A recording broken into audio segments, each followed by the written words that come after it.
दोस्तों अचानक से खेसारी लाल का एक गाना का टीजर रिलीज हुआ है, तो उसी के बारे में बात करने वाला, तो वीडियो में लास्ट तक बने रहिए। बाकी चैनल पे रहे तो वीडियो को लाइक करके चैनल को जो सब्सक्राइब कर लिए, क्योंकि भोजपुरी के लेटेस्ट न्यूज हम देते रहते हैं। सबसे पहले बता दें हम आपको कि एक VR म्यूजिक पर सुबह टीजर लॉन्च हुआ है, जिसका कि अच्छा खासा रिस्पॉन्स देखने को मिल रहा है। 7 घंटे में तकरीबन 1.5 लाख के आसपास व्यू है टीजर पे, तो मतलब अच्छा ही माना जाएगा।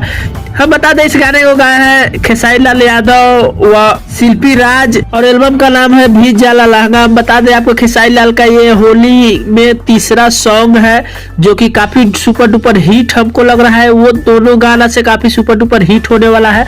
बाकी आपको कैसा लगा कैसा नहीं, इस गाने को जो है VR म्यूजिक पे जाके टीजर को सुन सकते हैं। बाकी गाना जैसे ही आएगा आप सभी के बीच हम न्यूज के माध्यम से बता देंगे। और गाना हमको लग रहा है कि जैसे इसका म्यूजिक जो है कहीं ना कहीं भोजपुरी गाने का तर्ज पर मिल रहा है। हम उस गाने का नाम अभी नहीं रख सकते हैं, क्योंकि ये मतलब अच्छा नहीं होगा। तो जैसे ही गाना रिलीज हो जाएगा तो आप लोग दोनों गाना मिला करके चेक कर लीजिएगा। मैं दोनों गाना का रिस्पॉन्स दे दूंगा अपनी वीडियो के माध्यम से। तो यही कुछ खबरें थी भाई, खबरें कैसी नहीं कमेंट करके जरूर बताइएगा। मिलते हैं नए खबरों में, तब तक के लिए धन्यवाद।